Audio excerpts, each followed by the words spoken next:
You're listening to the Just Go Bike podcast. We're all about the culture of bicycling just for the fun of it. Your host, Kathy Murphy from the Morphology Podcast and Andrea Parrott from Parrott Talk are joined by a wide variety of guests each week that delve into the social side of cycling. With tales from RAGBRAI Nation, come for the bikes, stay for the fun, and leave with a smile. And now, here are your hosts, Murph. Hey, that's me. And AP. And that's me. Well, hey there, AP. Hi, Murph. What's shaking? Well, at the time of this podcast, we have hit September 2024. Like, September is happening already. Woo! And it's my birthday month, so I am pretty pumped about that.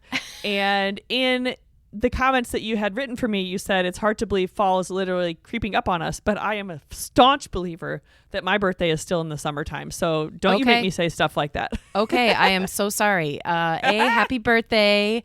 Thank you. And B, we should be celebrating all month long if it's your birthday. I agree. And yes, it is the shoulder to fall. So fall is creeping up on us, but it's not quite yet. And don't you pop my bubble about that. Okay. All right. I apologize. I apologize. Yeah. Okay. And speaking of fall, we probably should remind riders about the fall ride, the Great Iowa Fall Ride, which is coming up in a matter of days.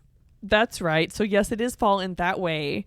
And the Great Iowa Fall Ride is September 14th. So it is just right around the corner. We're super pumped about the ride, which is sort of a choose your own adventure ride around Des Moines, all starting here at the RAGBRAI HQ. And registered riders are welcome to join us for an open house on the Friday before, Friday the 13th. Ooh, okay. I know I will be there for that. Yeah, and we'll have some drinks and just sort of camaraderie. And we'll also have a sneak peek at our mega warehouse sale that we have cooked up. And you probably heard me talk about it on the last episode. Okay, good. I'm excited about that. And we should also plug the Iowa Bike Summit because you and I are going to be speaking at this event. Yes, and in the past, the Iowa Bike Summit has been in January, but this year it's October 3rd, and it takes place in Council Bluffs. So we were lucky enough to be invited to speak at the Bike Summit, and it's hosted by the Iowa Bicycle Coalition, which is connected with the Iowa Trail Summit that happens October 4th. Yeah. And I believe there is a post-conference bike ride that takes place on October 3rd. And I am bringing my bike. I hope you are too, AP. Well, I will now. Okay. So so if you're out there listening and maybe you want to attend the Iowa Bike Summit or the Iowa Trail Summit, both of them have their own websites with the same name. And then come ride bikes with us. Yeah. And if you attend the conference, you can join our breakout session, which will be about podcasting. Believe it or not. Yes, it will. And okay, we also need to point out who the keynote speaker is because this is exciting.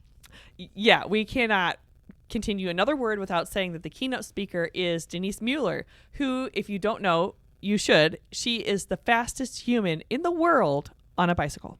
Yeah. I mean, we're talking 183.9 miles per hour on a bicycle. I mean, wow. If you haven't looked up the YouTube, just look it up, Denise Mueller or 183.9. You can see 4 minutes of her biking that fast. It's crazy. I mean, it's almost unthinkable. It's so fast. Yeah, it's crazy. And we've had her on the podcast a few times. And she comes to Iowa and does RAGBRAI each year. So we get to see her quite a bit. It's going to be fun to have her at this event too. Yeah, she's amazing. I can't wait to see her again and to hear her speech. I don't know if I've ever actually officially heard her give a speech before, so I'm looking forward to that. Yeah, on her website, she actually is a motivational speaker, so it'll be fun to hear what she has to say. I mean, between knowing her in person, seeing all that she's done, and hearing her on the podcast, I believe it. She's going to be a great speaker. Yeah. Okay, and speaking of great people, Bob Libby is on this episode. Oh, boy. I love Bob Libby. Bob Libby is amazing and secretly one of the funniest people who works on RAGBRAI. Oh, okay. Wait, yeah. Am I one of the funniest as well? I said one of, yes. Okay, all right. Yep. Yeah. So Bob leads the care ambulance team, and there's probably people out there that had to use the care ambulance team at some point throughout their week. Hopefully it wasn't anything too major, but they are great supporters of RAGBRAI, so this is going to be a good episode. Yeah, and for those of you who aren't familiar with Care Ambulance, they are the men and women who drive along the route every year in ambulances and with 2 motorcycles, and they render aid to any cyclists that might need it. And that's in addition to any local ambulance services that the counties may already have. Mm-hmm. And this week, Bob is going to talk about what it's like to be on route with all of us cyclists, which has to be interesting in itself. You know what I mean? Like 10,000, 15,000 bikes, and then you're in a vehicle going a little bit faster, not really that much faster, and then also like aware when accidents happen. But so they're on route with all of us cyclists, and Bob has some really interesting stats that he's going to share. Ooh, I can't wait. I love when he gives his statistical roundup of the ride. I can't wait to hear what he has to say. It's the next best thing to getting to have a real conversation with Bob. So I'm so excited. I can't wait. All right, let's get to it.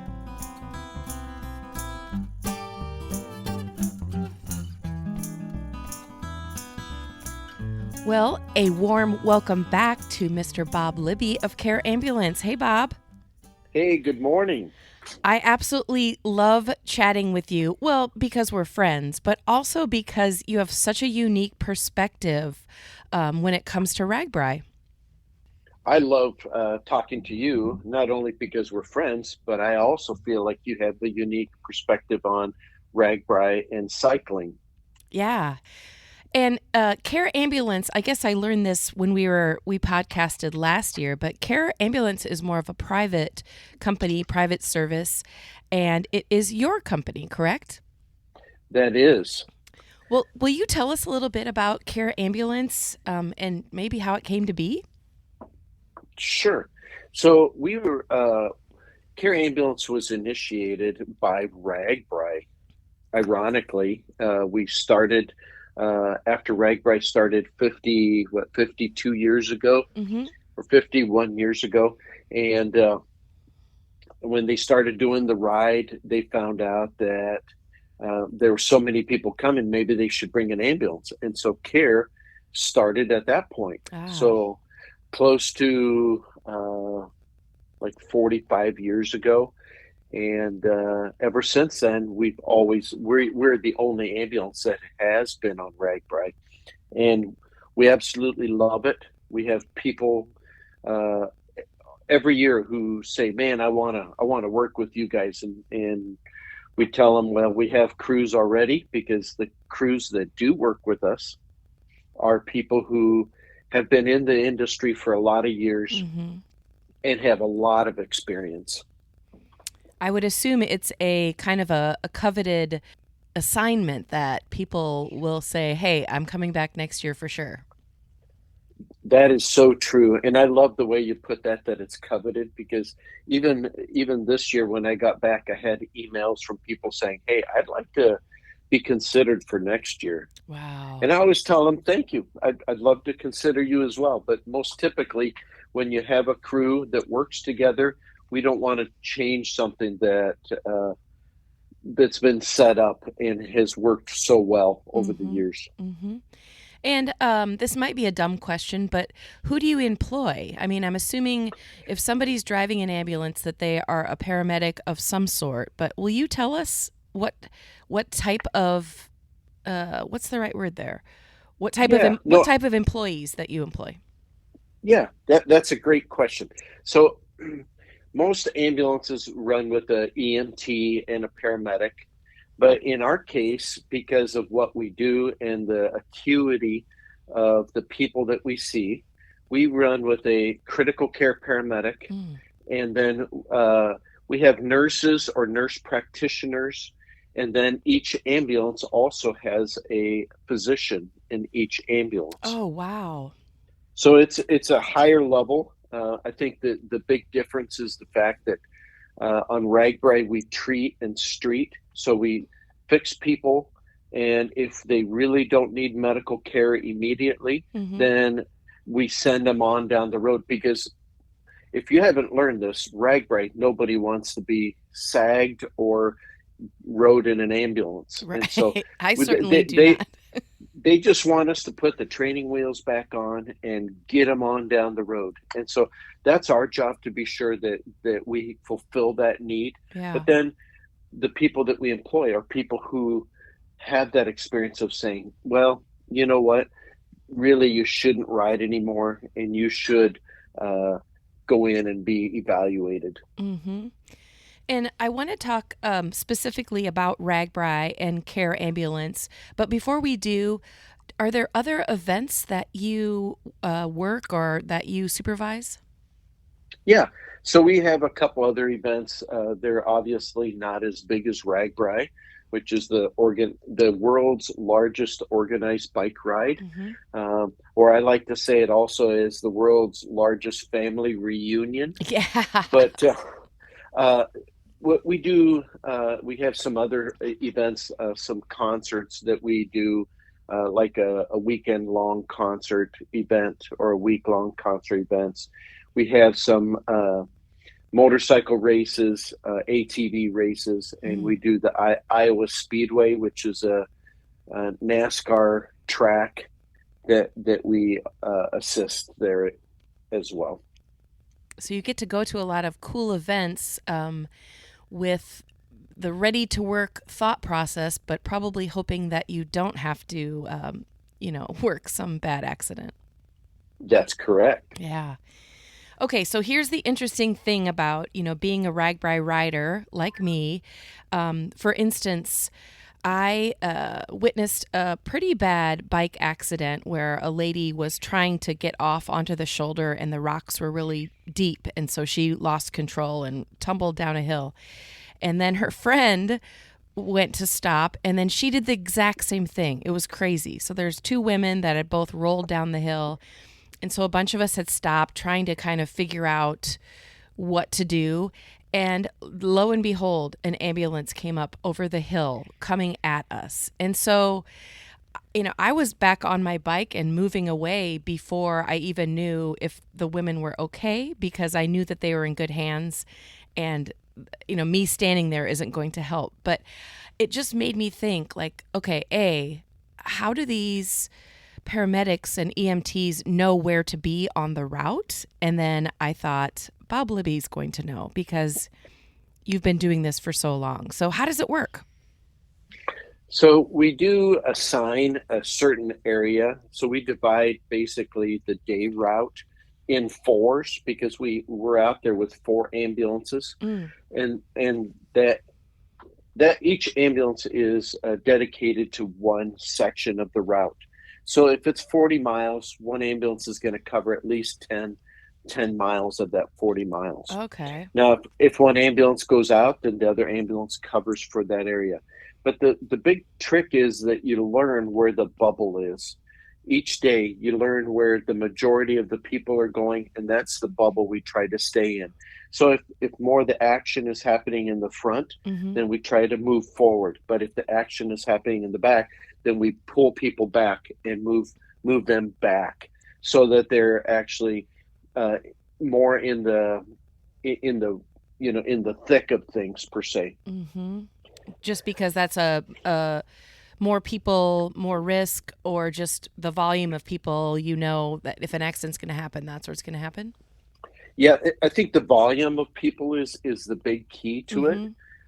And that's, like you said, Murph, that you saw a lady go down and then somebody else went down.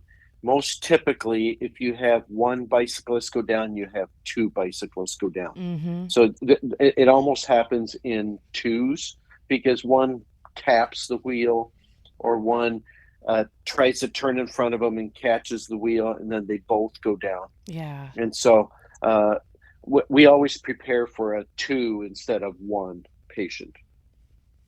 It's so interesting to me. So, okay, I want to know this. What kind of calls do you get throughout the day? I mean, are we talking sunburn, saddle sores, or are we talking, life or death sorts of calls? Well, that is another great question, because it's just like what you would see in a doctor's office, or if you would see on a regular street ambulance, is that you could see a number of different things. But a lot of the things that we do see can be as slight as I had a spider bite, or I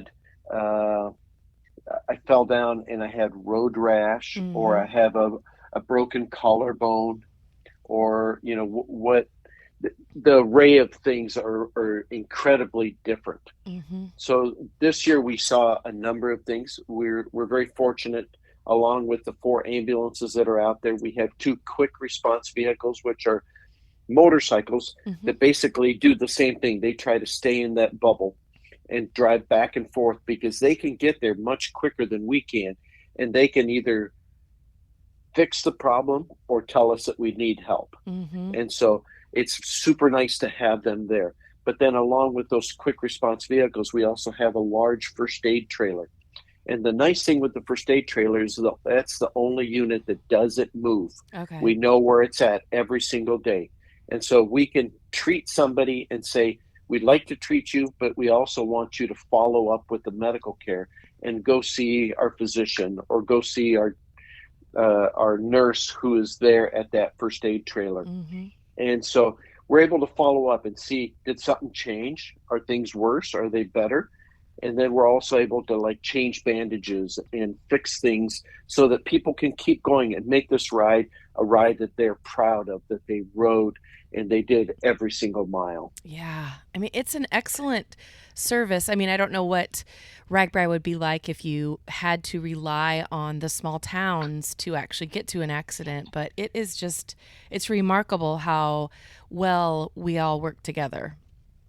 I agree. And I think the one thing is that locals still have to take care of their local staff. And if we bring 20 or 30 or 40,000 people riding through their community, it inundates their poor service to the point where they can't do it. And then there's different levels of service. There might be, we all have staffing issues. Whether you're a pharmacist or a grocery, it's hard getting help. And so when we come in with all of our friends, it kind of makes it difficult. Yeah. Murph, I didn't really answer your question as far as what kind of things did we see. Yeah. Let's hear it.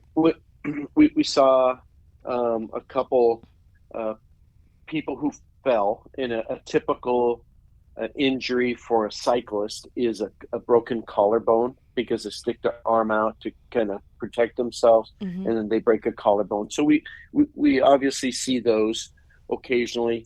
And the big thing that you watch with the collarbone is more the fact that you don't puncture a lung. And so we did have one guy who did end up puncturing a lung. And so we do watch that. We had a guy who was riding his bike down a hill, and he had a carbon fiber seat post, and the seat post broke, and then he fell down. Unfortunately, maybe next year we'll consider bringing a dentist who can fix the front teeth out of a guy who fell down the post. Oh no!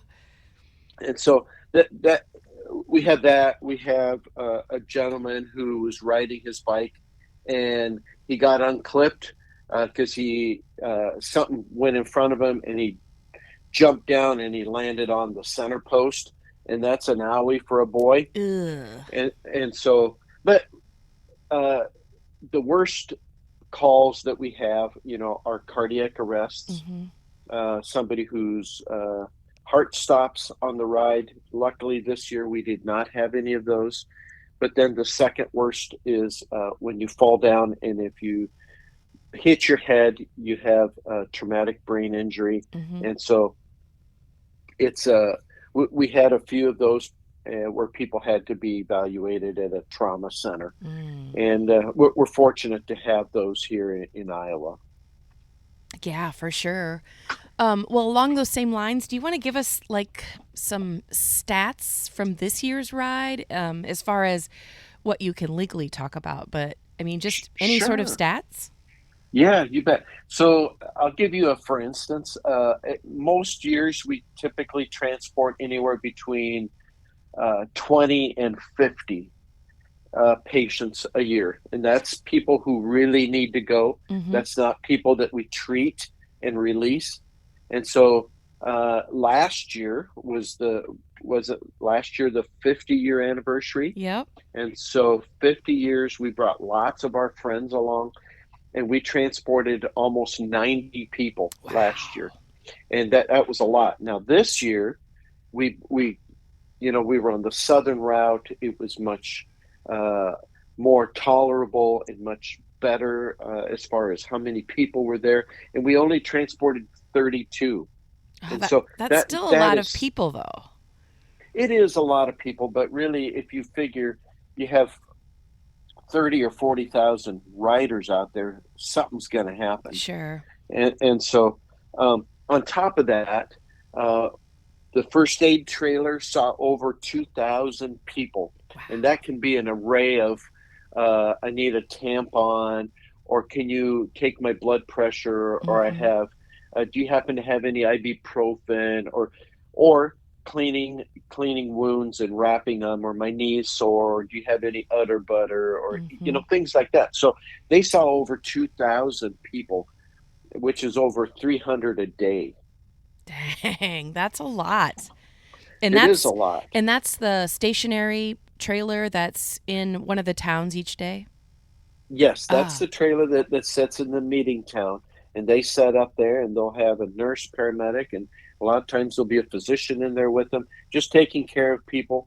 At one point, we actually took somebody out of there. They came in and said they were having chest pain, and we did an EKG, and they were having an active heart attack. And so we took them out of there, took them to a center that could deal with that. Wow. Do you have like, I don't know, I guess common ailments that riders need help with? Like kind of a, repeat, like every day you're like, well, how many of these people are we going to have at our trailer? The cool thing about RAGBRAI is every year there's a theme that you end up seeing. So one year you'll have people who are having some heart issues, and then sometimes it's more dehydration. But really what drives this is the weather. Mm-hmm. If we have good weather, if it's nice and cool, it's great. Things sail right along. But if it's hot and the wind is at your head, it just makes it hard on people. So to answer your question, probably this year it would be the dehydration, where people think they're drinking enough, but they haven't peed all day long. And you're like, whoa, well, maybe I haven't had enough to drink. Right. So I think that's really the big thing, is the dehydration.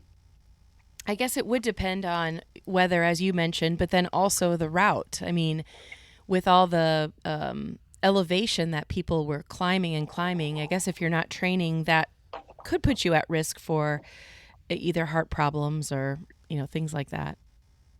Yes, the terrain makes a big difference. Yeah, you're right. Mm-hmm.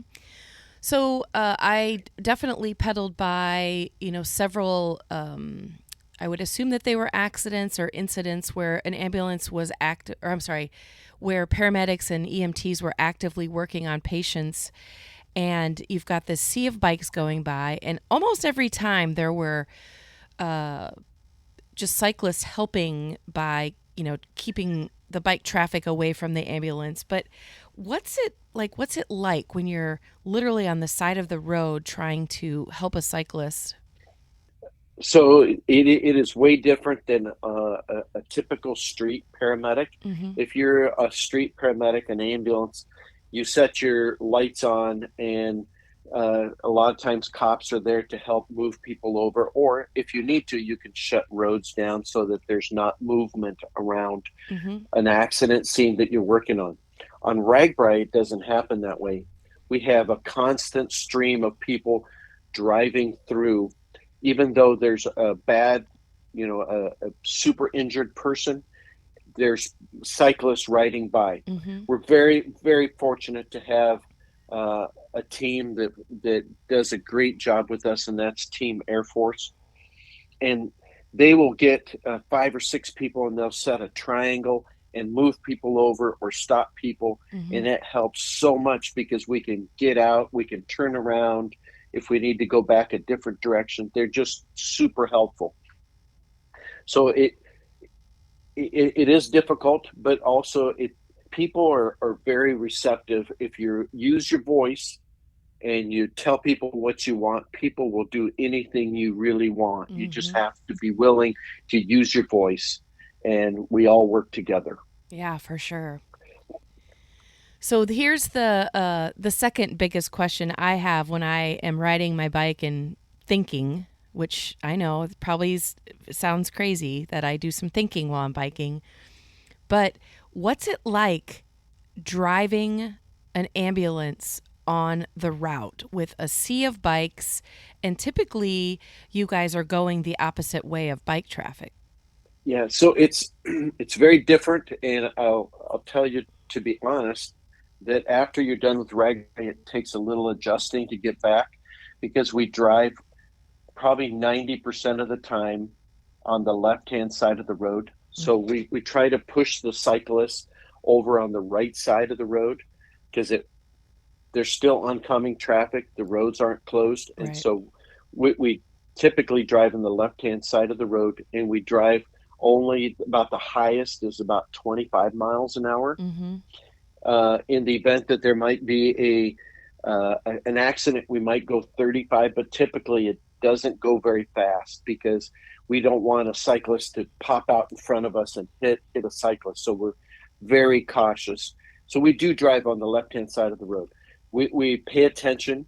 It's we have a we have a rule in the front cab of the ambulance that if the passenger, we're driving emergent somewhere or driving anywhere, if if a cyclist is coming at you, we yell bike up. So Mm. we pay attention, because everybody blends in super easy. You're watching the right hand side of the road as you're going down the road, but occasionally you'll meet a cyclist who are out riding the opposite direction, Mm-hmm. and so we kind of we have to pay attention for that. So it's a little nerve wracking. And then when we get back after RAGBRAI, I tend to want to drive in the left hand side of the road, and so I have to be sure that I'm remembering to turn the lights on if I'm going to do that. I, And I do know I do know that sometimes it seems like we're going very fast if we're going against the traffic. So like the bikes are going into town and we're going out of town and we're meeting them. Uh, we get a lot of waves like slow down, but really we're not going very fast. mm-hmm. And if we are going fast, we're going to a call. So Sure. we pay a lot of attention to our family and friends out there. Yeah, and I've never felt unsafe when I see an ambulance. So kudos to you for, making that conscious decision. Thank you. The other thing that I sometimes noticed is you'll have cyclists who just choose to ride in the center lane, or they ride their bikes on the left side of the road, and everyone will be yelling, car back, and sometimes they don't move. So, does that ever happen when you're trying to get around? Yeah, it's a daily occurrence. Wow. And quite frankly, if we did a study, I bet we would find that the majority of accidents happen because of riding in the center of the road. Mm-hmm. Somebody's riding slow, so they bump out to the center or move to the left lane and then bounce back, or they end up staying there because they're talking and they just kind of forget that the road's still open and it's hard. So it's difficult for us because the ambulances are diesels and they're quite a bit quieter than what they used to be, so Mm-hmm. they don't hear you coming behind them. We don't want to hit the horn because we don't want to scare them. Right. We don't want to hit a siren because we don't want to scare them. And so, we'll get on the PA sometimes and just tap it a little bit so it makes a little bit of a noise. People are very courteous about getting back over, Mm-hmm. but quite frankly, if they would start staying in the right hand side, Yeah. ride right, would be so much better and safer for everybody. Our quick response vehicles, the two motorcycles, they have the same bells that you guys have on your bikes on the motorcycles, and we click them as well. Or one has an air horn, a little squeeze horn like a bike horn that they use to move people over. Yeah, I didn't, when you think of a motorcycle, I mean, they're much smaller, and I wonder if there's ever been an incident where, bikes just don't know that they're there. Like, that would be terrifying, I think. It is terrifying. So we train on this, train on it, push it. The fact that we got to be super careful with cyclists. And even we have a policy, if you see us parked alongside the road and we're just watching you guys go by, before we leave, you have to walk around the truck, because people stop to go to the bathroom and they park their bike on the ambulance. Wow. They rest it there, and then you drive away and you hit their bike. So we want to be sure that there's nobody around it or laying down to rest or anything like that. So Right. Okay, so this ambulance service is part of your registration fee when you register for RAGBRAI. Is it something that you're mindful of and I'm not talking about somebody who has a broken collarbone out on the road, but when people stop by the trailer and need sunscreen or something and they're not registered? No. So the big difference is it doesn't matter if you're registered or not. Mm-hmm. If you have a medical emergency, we will take care of you. Absolutely, Okay. 100%. And you'll get a full court press. We are going to take care of you. The difference is that if we transport you and you're a registered rider, we don't charge your copay. So we'll take whatever your insurance pays us if you're a registered rider. So that's a benefit to a rider. Yep. Where they're not going to get that. Now, they'll have hospital fees that they'll have to take care of. That'll be their responsibility. But the advantage is that on an ambulance trip, we won't charge your copay. Got it. That can be a pretty big deal. It is a big deal for a lot of people. Yeah. Okay, I loved this last time we talked when you offered up some advice or tips for riders based on what you see from inside your ambulance.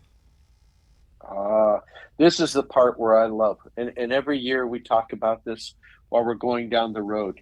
And the first thing is ride right. We just talked about that. Yep. That helps so much. And quite frankly, if a car came over the hill, or I've done this 30 years, so I've seen about everything. And every time I think I've seen it all, I see something new.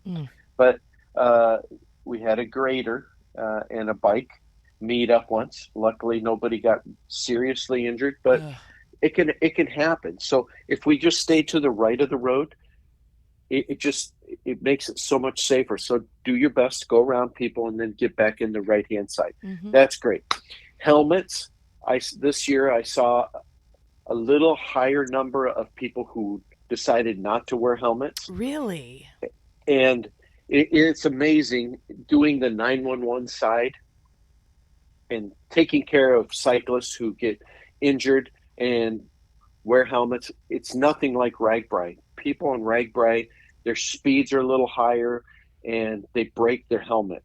Mm-hmm. And so always just wear a helmet, and when it breaks, we're going to get you another helmet. We're going to get you safely to the end of the route. So please wear your helmet. Last thing is there are these cool devices now that you put in your ears and you can listen to music while you're riding down the road. The negative side of that is you can't hear everything that's going on around you. Mm-hmm. And I remember one time following a cyclist for a couple miles because there was people hollering at him, and he's just riding the bike, enjoying his Metallica he was listening to or whatever. It could have been polkas, but he was listening to something and he was so into it, and he was just riding, but he was riding the left-hand side of the road and he wouldn't move over. And literally some guy rode really fast and tapped him and said, "Move over," before we could get around him. So they make some really cool ones, the Shockwave, and I'm definitely not advertising for anybody, but my wife uses Shockwave radio, these Shockwave headsets that you can talk on your phone and you can listen to everything around you. Mm-hmm. And they're just so much better. So if you decide to wear that, be aware of your surroundings. And I think that's the big key. Helmets, ride right, and we're seeing definitely an increase of people wearing earbuds and different sort of music devices. So you lose the surroundings around you. And when you have so many moving parts around you, and by moving parts, I mean actual bicycles, but then also vehicles, like that is incredibly dangerous. It is. The other thing I was going to mention when you talked about helmets, the volume of people I saw wearing their helmets incorrectly. And by that, I mean the strap under your neck. I mean, if you can pull that strap up to your nose without, moving your helmet, it's way too loose. And I would assume that, Bob, if you see somebody on the ground after they've crashed on their bike, if their helmet isn't on secure, it's not doing any good, is it? It is not doing any good.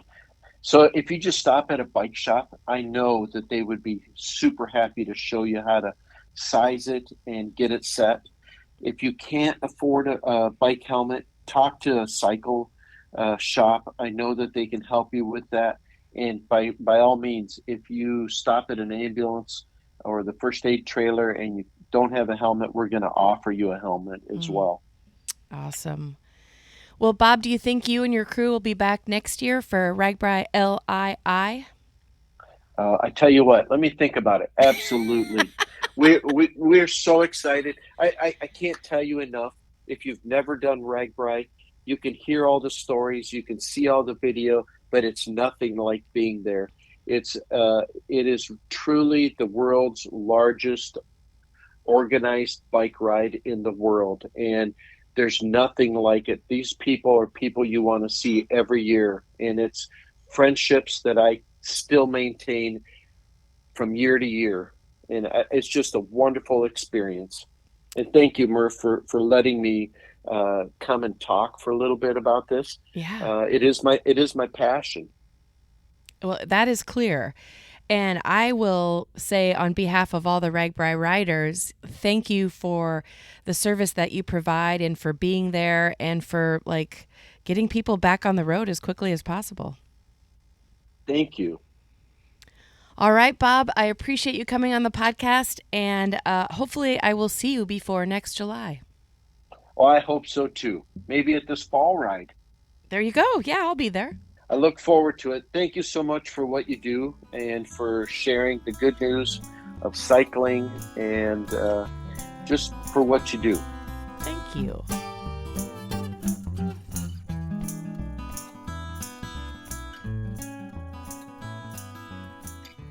Thanks for tuning in to the Just Go Bike podcast.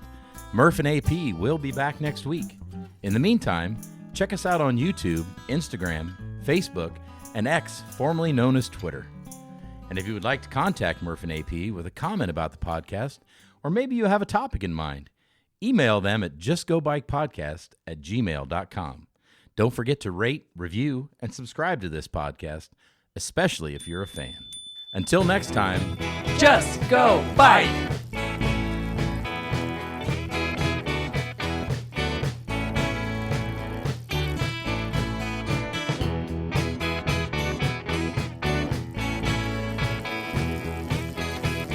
theme song by Ryan Steer, logo by Suzanne Milosevic, produced by Kathy Murphy, social media by Andrea Parrott, intro by Pumpkin. Until next time, just go bike.